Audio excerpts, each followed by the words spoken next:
कुछ तो लोग कहेंगे लोगों का काम है कहना। जौनपुर जनपद में 9 विधानसभाएं हैं, उसमें से मैं मछली शहर से विधायक चुन करके आई हूं, इकलौती महिला विधायक। बहुत सारे लोगों को ऐसा लगता है कि हम महिला के प्रतिनिधित्व में पीछे उसके चल रहे हैं। हम कैसे महिला के पीछे चल सकते हैं? तो मैं उन सबको बोलना चाहती हूं कि हम आपको पीछे नहीं चला रहे हैं। हम चाहते हैं आप हमारे बगल में हमारे साथ साथ चलें। इस सदन की शोभा तभी तक है जब तक पक्ष और विपक्ष साथ में यहां पे बैठता है। जो देश विकसित हो चुके हैं उसका कारण भी हमें साफ साफ समझ में आ जाता है कि वहां पे अगर राजनीति में महिलाओं का अगर हम देखें कि क्या कंट्रीब्यूशन है तो वो 30% तक पहुंच चुका है। 5 दिन के सदन में हमें 1 दिन का मौका मिला है। आप सोचिए, आपको इससे दुख हो रहा है और 75 वर्षों से हम इंतजार कर रहे थे कि हमें ये मौका मिले। देश का विकास तभी होगा जब देश में नारी का विकास होगा। दिन की रोशनी गुजर गई ख्वाबों को बनाने में, रातों की नींद गुजर गई बच्चों को सुलाने में। जिस घर में मेरे नाम की तख्ती भी नहीं, जिस घर में मेरे नाम की तख्ती भी नहीं, सारी उम्र गुजर गई उस घर को सजाने में।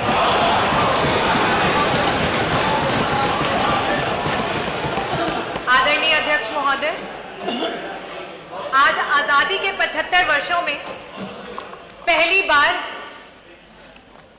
देश की सबसे बड़ी सदन उत्तर प्रदेश की सदन में सिर्फ और सिर्फ महिला विधायकों को बोलने का आपने अवसर दिया। मैं उसके लिए आपको हृदय से धन्यवाद करती हूं। मैं धन्यवाद करना चाहूंगी समाजवादी पार्टी के राष्ट्रीय अध्यक्ष श्री अखिलेश यादव जी का, आदरणीय डिंपल भाभी का, जिनकी प्रोग्रेसिव सोच के कारण आज विपक्ष में होने के बावजूद भी अगर हम रेशियो निकाल लें तो जो महिला जनप्रतिनिधि हैं उनका रेशियो पक्ष के समान है। मैं धन्यवाद करना चाहूंगी हमारी समाजवादी पार्टी की सोच को, जो सोच कहती है कि नेतृत्व का कोई जेंडर नहीं होता, नेतृत्व का होता है एक विचार, एक सोच, एक विचारधारा जिससे आप लोगों को खुद से जोड़ते हैं। राम मनोहर लोहिया जी ने कहा था, देश का विकास तभी होगा जब देश में नारी का विकास होगा। जब नारी विकास करेगी तभी देश का विकास होगा। आज से कई सालों पहले जब अध्यक्ष जी आप, मेरे पिता, उनके सहपाठी जब स्कूल में जाया करते थे तो वहां पे पढ़ाया जाता था कि 3 प्रकार के देश होते हैं, विकसित देश, विकासशील देश और अविकसित देश। और तब वो अपने अभिभावकों से पूछते थे कि हमारा देश विकासशील की श्रेणी में आता है, ये कब तक विकसित हो जाएगा? तो उन्हें कहा जाता था कुछ नहीं, आज से 8-10 सालों में हमारा देश विकसित हो जाएगा। अध्यक्ष जी, आपके बाद हमने भी स्कूल की पढ़ाई की, हमने भी स्कूल जाना शुरू किया और हमें भी वही पढ़ाया गया और हमने भी जब ये पूछा सवाल तो हमें भी वही उत्तर मिला। आज एक नई जनरेशन स्कूल जाने को तैयार है, लेकिन आज ये देश अपना जवाब नहीं बदल पाया है। क्या हमने कभी इस बात पे मंथन किया है? आज ये जो स्पेशल सेशन बुलाया गया है, ये सत्र ही उसका जवाब है कि आज जो हम 403 विधायकों में सिर्फ और सिर्फ 47 महिला विधायक हैं, वो उसका जवाब है कि जिसकी वजह से आज हमारा देश विकासशील से विकसित देश नहीं हो पाया है। मैं आज बताना चाहती हूं कि अगर हम देश में देखें कि महिलाओं का राजनीति में नेतृत्व के परसेंटेज को निकालें तो सिर्फ और सिर्फ 9% महिलाएं हैं जो पूरे देश में जनप्रतिनिधि के रूप में अपना नेतृत्व कर रही हैं।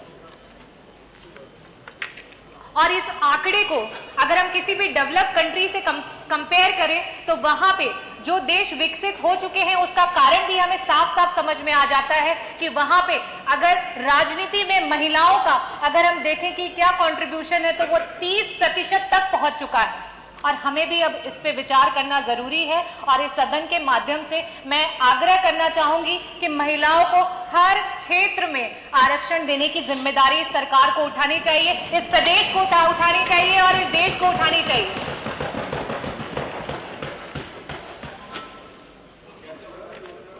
बाबा भीमराव अंबेडकर जी ने कहा था कि मैं किसी भी समाज की जो प्रगति है उस समाज की महिलाओं की प्रगति से मापता हूं। और आज मैं एक ग्रामीण अंचल से आती हूं और जब वहां पे हम अपनी दलित समाज की बहनों को देखते हैं तब हमें ये महसूस होता है और साथ में बहुत ग्लानि भी होती है कि आज हमारा देश कहां पे है, आज क्या कारण है कि हमारा देश आगे नहीं बढ़ पा रहा है।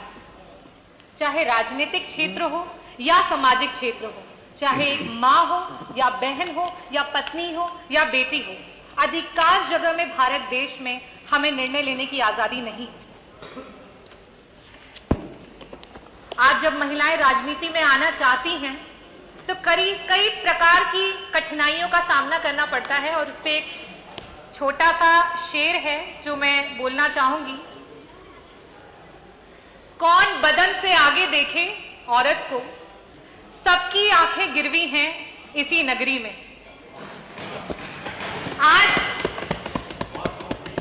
आज भी अगर औरत कुछ अच्छा नहीं कर पाती है तो आज हमें सुनने को मिलता है ये तो औरत है, इतना बड़ा दायित्व इसे दे दिया, कहां से कर पाती। और अगर किसी तरीके से वो औरत अच्छा कर जाती है तो उसे कहते हैं अच्छा, ऐसे कैसे अच्छा कर दिया, ऐसा क्या किया होगा उसने। इस सोच को बदलने की जरूरत है। मैं इस सोच के लिए ये बोलना चाहूंगी कि आज इस प्रदेश को, इस देश को एक मकसद के साथ हमारे प्रदेश की और देश की महिलाओं को बढ़ाने के लिए सोचना होगा। स्वामी विवेकानंद जी ने कहा था कि अगर किसी मकसद के लिए खड़े हो तो एक वृक्ष की तरह खड़े हो और गिरो तो एक बीज की तरह, ताकि दोबारा से उग करके उसी मकसद के लिए दोबारा से जंग लड़ सको।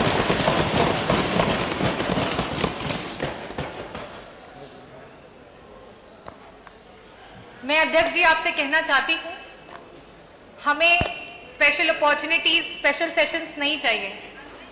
आज 5 दिन के सत्र में एक दिन सिर्फ और सिर्फ महिला विधायकों को मिला है। कई सारे लोग होंगे जिन्हें दुख हो रहा होगा, कई सारे लोग हो रहे होंगे जिनको आपत्ति हो रही होगी, लेकिन मैं ये कहना चाहती हूं कि आज 5 दिन के सदन में हमें एक दिन का मौका मिला है। आप सोचिए, आपको इससे दुख हो रहा है और 75 वर्षों से हम इंतजार कर रहे थे कि हमें ये मौका मिले। 75 वर्षों से हम इंतजार कर रहे हैं। आज भी उत्तर प्रदेश के अलावा बाकी सदन में जहां जहां ये आवाज जाएगी, मुझे लगता है अध्यक्ष जी वहां पर भी इसको शुरू किया जाएगा और इसके लिए मैं तहे दिल से आपको धन्यवाद करना चाहूंगी, अपने राष्ट्रीय अध्यक्ष जी को धन्यवाद करना चाहूंगी। और मैं ये भी कहना चाहती हूं, जब सदन में महिलाओं को बराबर का हक मिलेगा तभी जाकर के जनपद में जो बैठे हुए अधिकारी हैं वो भी हमें सीरियसली लेंगे। मैं आपको एक घटना बताना चाहती हूं। मछली शहर विधानसभा, जौनपुर जनपद में 9 विधानसभाएं हैं, उसमें से मैं मछली शहर से विधायक चुन करके आई हूं, इकलौती महिला विधायक। और मेरे यहाँ की जो रोडों की स्थिति है वो बहुत ही खराब है। मैंने पिछले सदन में भी उन बातों को उठाया था और बड़ी मुश्किल से एक रोड है जो स्वीकृत होकर बननी शुरू हुई। जब वो रोड बनी तो उस पे जब शीलपट लगा तो उस पे हमारे जो नेबर के, हमारे पड़ोसी विधायक हैं, उनका नाम लिख करके आ गया। तो आज अधिकारियों की भी ये सोच है कि अरे ये तो महिला है, ये क्या कर लेगी, और ऊपर से ये विपक्ष की महिला है तो ये क्या कर लेगी। हमें इसको बदलना होगा, हमें इसे बदलना होगा। मैं सरकार से अनुरोध करूंगी कि इस तरीके की सोच पे अंकुश लगाया जाए। साथ ही साथ मैं अपनी महिलाओं को भी कहना चाहूंगी कि ये वक्त आ गया है कि हमें आगे बढ़ना होगा, हमें देश का प्रतिनिधि बनना होगा, हमें आगे बढ़ करके देश को तरक्की के रास्ते पे लेके जाना होगा। अब हमें ये नहीं सोचना है कि लोग क्या कहेंगे और समाज क्या कहेगा, क्योंकि कुछ तो लोग कहेंगे, लोगों का काम है कहना, पर अब हमको चुप नहीं रहना। मैं एक ग्रामीण अंचल से आती हूँ। मैं आज जो मुझे मौका मिला है उसके माध्यम से अपने विधानसभा की सारी मेरी माताओं और बहनों को दिल से धन्यवाद करती हूं कि उन्होंने मुझ पे इतना भरोसा जताया और मुझे जिता करके यहाँ पे भेजा। मैं साथ ही साथ ये भी बोलना चाहती हूं कि आज हम भारतीय बड़े आधुनिक बनते हैं, हर बात पे बड़ी बेबाकी से चर्चा करते हैं, लेकिन जब बात आती है महिला के सशक्तिकरण की तो ना जाने हम क्यों चुप्पी साध लेते हैं। हम क्यों भूल जाते हैं कि भारत की आजादी में महिलाओं का बलिदान कहीं से कम नहीं था, चाहे वो रानी लक्ष्मीबाई रही हो, चाहे वो झलकारी देवी रही हो, चाहे महारानी अहिल्याबाई होलकर रही हो, चाहे ज्योतिबा फूले जी रही हो, और साथ ही साथ चाहे वो मातंगी देवी रही हो जिन्होंने वंदे मातरम कहते कहते अपने प्राणों की आहुति दे दी, चाहे वो कनकलता रही हो जिन्होंने 17 साल की उम्र में हाथ में राष्ट्रीय ध्वज को लिए वीर गति को प्राप्त हो गई हो। हमें उन बातों को नहीं भूलना चाहिए और शायद इन्हीं बातों को भूलने की वजह से आज महिलाएं पीछे छूटती चली जा रही हैं। मैं आज इस सदन के माध्यम से ये कहना चाहती हूं, मैं ग्रामीण अंचल से आती हूं और वहां पे मैंने कई बार सुना है, तो मैंने कहा कि यहां से एक मैसेज देना बहुत जरूरी है।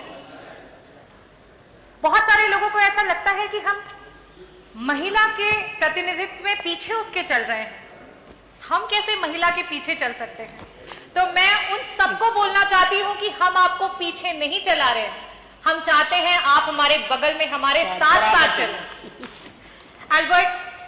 अल्बर्ट कामू ने कहा था, I don't want you to lead me, I don't want you to walk behind me, I want you to walk by my side. और यही हमारी सोच है और मैं मानती हूं कि इस सदन में बैठी सारी जितनी भी महिला जनप्रतिनिधि हैं उनकी भी यही सोच है। मैं धन्यवाद करना चाहूंगी आदरणीय मुख्यमंत्री जी को कि जिस दिन मॉनसून का पहला सत्र था उस दिन हमें अंदर नहीं आने दिया। मैं पूछना चाहूंगी हमारी पक्ष के विधायकगण से, दिल पे हाथ रख के बताइए, क्या आपको अच्छा लग रहा था यहाँ की सारी सीटें खाली थी? नहीं। इस सदन की शोभा तभी तक है जब तक पक्ष और विपक्ष साथ में यहाँ पे बैठता है। जब तक पक्ष और विपक्ष साथ में बैठता है तभी तक हमारा लोकतंत्र मजबूत है, और जिस दिन यहां से विपक्ष हट जाएगा उस दिन लोकतंत्र की धज्जियां उड़ जाएंगी। और उसी प्रकार से मैं कहना चाहूंगी, रोका गया है। रजनी जी, अरे आप बोलिए। मैं माननीय मंत्री जी को बताना चाहती हूँ। नहीं, कोई जवाब, मैं उनको मना कर दूं, आप अपनी बात जी।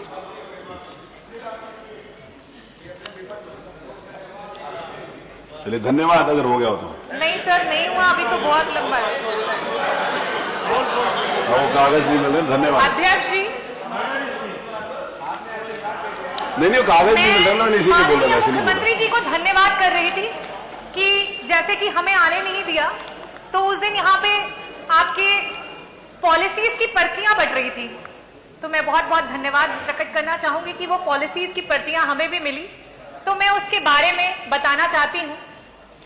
उसमें आपने विवाह के लिए कन्या अनुदान देने का एक संकल्प लिया है। कोरोना काल में बहुत सारे गरीब परिवार अपने बच्चों की शादी नहीं कर पाए।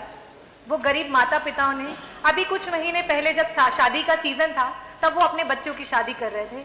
मेरे विधानसभा से ना जाने कितने परिवार हैं जिन्होंने उस अनुदान पे आस लगाए बैठे हुए थे, और आज वो शादी को बीते हुए 4 से 5 से 6 महीने हो चुके हैं और आपका अनुदान नहीं आया है। और जब आपके अधिकारी से बात करते हैं तो वो कहते हैं मैडम हमारे पास कोई बजट ही नहीं है इसके लिए।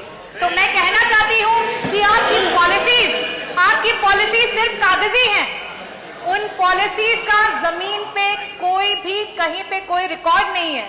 मैं आज कहा गया माननीय मुख्यमंत्री जी द्वारा कि हम अपने जो भी हमारी प्रॉब्लम्स हैं उन्हें बता सकते हैं और एक सकारात्मक तरीके से इस पर डिस्कशन कर सकते हैं। तो मैं आपको ये बताना चाहती हूं कि मे भी ऐसा हो सकता है कि आप सच्चाई से अपरिचित हो, तो मैं आपको ये बताना चाहती हूं अवगत कराना चाहती हूं और एक रिक्वेस्ट भी करना चाहती हूं कि जो आपकी पॉलिसीज हैं वो लोगों तक नहीं पहुंच पा रही हैं, इसके लिए एक डेलीगेशंस की टीम बनाई जाए। अगर वो महिलाओं के लिए पॉलिसीज है तो उसमें महिला विधायक गण, और आपको जो लगता है कि जो सही रिपोर्ट दे उनको चूज करके आप अपने लोगों की टीम बनाएं, लेकिन कम से कम ये छलावा तो ना दिखाएं कि आपकी इतनी सारी पॉलिसीज हैं जो इतने लोगों को मदद कर रही हैं, क्योंकि अगर हम आज जमीन पे उतर के देखते हैं तो कहीं किसी को मदद नहीं मिलती। मैं मेडिकल प्रोफेशन से बिलोंग करती हूं और मैं आज जो प्रदेश में मेडिकल की स्थिति है उसके बारे में भी आप लोगों को अवगत कराना चाहूंगी। जौनपुर जनपद का जो मेडिकल कॉलेज है उसके बारे में तो कई बार सदन में चर्चाएं हो चुकी हैं कि वहां पे सिर्फ उद्घाटन हुआ है और आज तक कोई काम शुरू नहीं हुआ है। लेकिन साथ ही साथ मैं ये बताना चाहती हूं कि आपकी एक दूसरी पॉलिसी है जिसमें गंभीर बीमारियों में लोग मदद की आस लगा करके रखते हैं। आज मैं इस सदन के माध्यम से आपसे पूछना चाहती हूं, क्या उसका कोई समय निर्धारित किया जाएगा? एक गंभीर बीमारी का व्यक्ति कितने टाइम तक उस अनुदान का वेट करता रहे, कितने दिनों तक उसका वेट करता रहे? आज हम अपने कितने लोगों को इस कारण से खो दे रहे हैं, क्या सरकार उसका जवाब देगी? साथ ही साथ मैं ये भी बताना चाहती हूं कि गंभीर बीमारियों में कैंसर सबसे ज्यादा कॉमन है और कैंसर की ट्रीटमेंट को मैं थोड़ा सा आप लोगों से शेयर करना चाहूंगी कि उसमें सबसे पहले हम एक न्यू एडजुवेंट थेरेपी देते हैं, या तो वो कीमोथेरेपी होती है या वो रेडियोथेरेपी होती है। उसमें हम कोशिश करते हैं कि वो जो कैंसर का एलिमेंट है वो छोटा हो जाए, वो कंसाइज हो जाए, ताकि कई बार ऐसा भी होता है कि वो उससे ठीक भी हो जाता है पेशेंट, लेकिन कई बार ऐसा होता है कि उससे हम उसको डिजीज को छोटा करके बाद में उसका सर्जिकल इंटरवेंशन करते हैं। आपकी जो अनुदान की नीतियां हैं उसमें 6 महीने का समय लिया जा रहा है। क्या एक कैंसर का पेशेंट 6 महीने तक वेट कर पाएगा कि उसका अनुदान आए तब वो अपनी सर्जरी कराए? मैं आज इस सदन के माध्यम से आप लोगों से अनुरोध करना चाहती हूं कि इस पे संशोधन किया जाए। इस पॉलिसी से जनता की मदद नहीं हो पा रही है, लोगों के पास तक वो मदद नहीं पहुंच पा रही है। थैंक यू डॉक्टर, आगे नहीं हो गया। गंभीर बीमारियों पर अनलिमिटेड का मतलब जो मेरी आंगनबाड़ी की जो सेविकाएं हैं उनके लिए बोलना चाहती हूँ, मेरी जो आशाएं बहनें हैं जिन्होंने कोरोना काल में हमारे ग्रास रूट लेवल पे जाकर के हमारे लोगों की मदद की, जहां ग्रामीण धन्यवाद डॉक्टर रागिनी, नहीं अवेलेबल थे, धन्यवाद, उन्होंने उनकी मदद की। आज वो रोड पे निकली हुई है, आज वो अपने हक की दुहाई मांग रही है। क्या सरकार उनकी मदद करेगी? आज हमारी आंगनबाड़ी की जो महिलाएं हैं वो कह रही हैं कि आपकी, अरे कंपेयर नहीं करिए किसी के साथ, महिलाएं ये कह रही है, सारी बातें तो सबने बोलना है ना। महंगाई के कारण उनकी कमर, महबूब जी आप आखिरी तक बैठेंगे। आज जब मार्केट में तेल 200 रुपए किलो है रिफाइंड ऑयल, तो उन्हें सिर्फ 120 रुपए मानक मिलता है। आज जब मूंग की दाल मार्केट में 100 रुपए की है तो उन्हें सिर्फ और सिर्फ 59 रुपए मिलता है। आज जब मार्केट में आलू 30 रुपए किलो है तो उन्हें सिर्फ 7 रुपए मिलता है। आज उनकी मांगों को कौन सुनेगा? कौन उनकी दुहाई को सुनेगा? मैं साथ ही साथ बात करना चाहूंगी NRLM की जो हमारी बहनें हैं, जिन्होंने आपके चुनाव के दौरान आपकी रैलियों में ढेर सारी भीड़ जुटाने का काम किया। आज वो अपनी मांग कर रही है, आज वो अपनी दुहाई बोल रही है, कौन सुनेगा उनकी बातों को? मैं बहुत गर्वित महसूस करती हूं कि जिस समय भाजपा की सरकार ग्रामीण क्षेत्रों में बिजली कटौती करने में व्यस्त थी, उस दौरान मेरे क्षेत्र से कई सारे बच्चे हैं जिन्होंने बोर्ड में 95% अबव मार्क्स स्कोर किए, और साथ ही साथ आपका जो नेशनल एग्जामिनेशन होता है मेडिकल का, उसमें 7 से 10 बच्चों ने उसमें रैंक निकाला है। तो मैं आप लोगों को ये बताना चाहती हूँ और साथ ही साथ ये भी कहना चाहती हूँ, जबकि मैंने पिछले सदन में भी कहा था कि ग्रामीण इलाके के बच्चे कहीं से भी मानसिक रूप से शहरी बच्चों से कम नहीं है, लेकिन आज उनके पास वो व्यवस्था नहीं है। आज स्कूल माध्यमिक हो, प्राइमरी हो, हायर सेकेंडरी स्कूल हो, उनके रास्तों को मेन रास्तों से नहीं जोड़ा गया है। आज जब उनके परिवार वाले, उनके घर वाले उन्हें स्कूल तक छोड़ने जाते हैं, वहां रोड पे उनके एक्सीडेंट्स हो जाते हैं। इस पे सरकार कब मंथन करेगी? कब इसका असली आईना आप लोग देखेंगे? ये खत्म हो गया तो पेपर खत्म हो गया तो आगे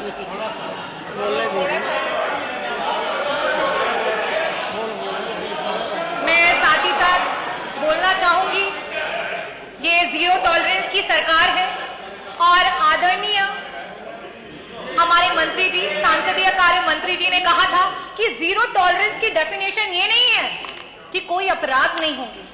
जीरो टॉलरेंस की डेफिनेशन ये है कि सरकार अगर इस तरीके की चीजें होती हैं तो उस पर तुरंत और सख्त कार्रवाई करेगी। लेकिन आज जो मैंने 56 में मांग उठाई उसमें FIR नहीं हुआ और इस तरीके की बहुत सारी केसेस हैं जिसमें महिलाओं को रात रात भर थाने पे बिठा के रखते हैं और उनकी कोई FIR नहीं लिखी जाती है, कोई मांग को नहीं सुना जाता है। उस पर सरकार कब मंथन करेगी और कब ऐसे लोगों के अगेंस्ट में एक्शंस लिए जाएंगे। साथ ही साथ मैं ये भी कहना चाहती हूं कि शायद आप लोगों को ना पता चल पा रहा हो और फिर से आप सच्चाई से अनजान हो, तो आज थानों पे सिर्फ और सिर्फ वसूली भाई बैठे हैं और रक्षक भक्षक बने हुए हैं। कृपया करके इसका भी निवारण निकाल दे तो मैं बहुत बहुत आभारी रहूंगी आपकी। Thank you. मैं लास्ट में अपने देश की महिलाओं के लिए कुछ चंद लाइनें बोलना चाहूंगी। आप देंगे, वो दे रही है सुझाव या आप देंगे सुझाव? मैं अपनी देश की महिलाओं के लिए और अपने प्रदेश की महिलाओं के लिए बोलना चाहूंगी। सुनो द्रौपदी शस्त्र उठा लो, छोड़ो मेहंदी खड़क संभालो। सुनो द्रौपदी शस्त्र उठा लो, छोड़ो मेहंदी खड़क संभालो। अब गोविंद ना आएंगे, धूत बिछाए बैठे शकुनी सब मस्तक बिक जाएंगे। सुनो द्रौपदी शस्त्र उठा लो, अब गोविंद।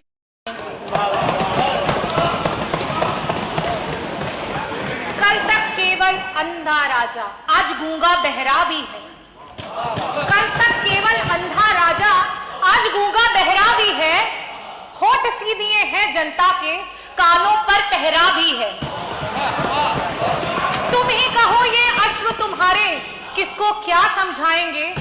सुनो द्रौपदी शस्त्र उठा लो, अब गोविंद ना आएंगे, अब गोविंद ना आएंगे।